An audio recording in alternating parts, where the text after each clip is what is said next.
اعوذ باللہ من الشیطان الرجیم بسم اللہ الرحمن الرحیم السلام علیکم۔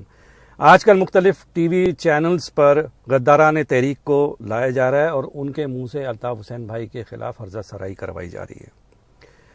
او بھائی اینکرو، تم میں اتنے تپڑ اور گٹس ہیں، اتنی ہمت ہے تو ہم جیسے کارکنان کو، الطاف حسین بھائی کے چاہنے والوں کو لو نا اپنے ٹاک شوز میں، ہم تمہیں بتائیں نا الطاف حسین بھائی کی حقیقت اور الطاف حسین بھائی کی شخصیت، کہ الطاف حسین بھائی کا نظریہ کہاں کہاں پر اور کروڑوں کی تعداد میں لوگوں کے دلوں میں بستا ہے۔ ہم تمہیں بتائیں گے نا اصل حقیقت۔ تم ان غداران تحریک سے پوچھو کہ تم نے کلام پاک پر ہاتھ رکھ کر بارہا عوام کے سامنے بھی اللہ اور رسول کو حاضر ناظر جان کر الطاف حسین بھائی سے وفاداری کا حلف لیا تھا۔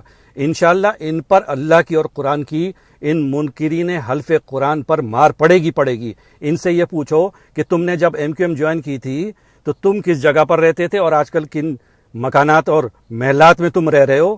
ان سے یہ پوچھو کہ تم نے اور تمہارے اہل خانہ نے نوکریاں الطاف حسین بھائی کے نام پر حاصل کی۔ ان سے یہ پوچھو کہ تمہیں الطاف حسین بھائی نے پارلیمنٹس میں بھیجا۔ ان سے یہ پوچھو کہ تم نے جو سیاسی پناہ پر مختلف ممالک کی شہریت اختیار کی وہ الطاف حسین بھائی کے نام پر حاصل کی۔ ابے بھائی، سیاسی پناہ حاصل کرنے کا مطلب ہی پاکستان مرد آباد ہے۔ اگر ان کے یہ جو چورن ہے، مہاجر چورن، کراچی چورن، صوبہ چورن اور پاکستان زندہ باد چورن، تو یہ تو نل اینڈ وائڈ ہو گیا نا۔ یہ اپنے چورنوں کے نام پر لینا ذرا سیاسی پناہ بیٹھ کے، یہ بے غیرت کے بچے۔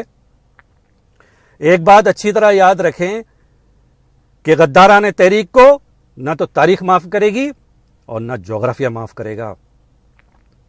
اینکرو، طاقتیں تمہاری ہیں اور خدا ہمارا ہے، عکس پر نہ اتراؤ، آئینہ ہمارا ہے، اور اسٹیبلشمنٹ کے نام پہ کہ آپ کی غلامی کا بوجھ ہم نہ ڈھوئیں گے، آبرو سے مرنے کا فیصلہ ہمارا ہے۔ اور پاکستان کے نام پہ کہ عمر بھر تو کوئی بھی جنگ لڑ نہیں سکتا، تم بھی ٹوٹ جاؤ گے، تجربہ ہمارا ہے۔ الطاف حسین زندہ باد، الطاف بھائی کے چاہنے والے پائندہ باد۔ السلام علیکم ورحمۃ اللہ وبرکاتہ۔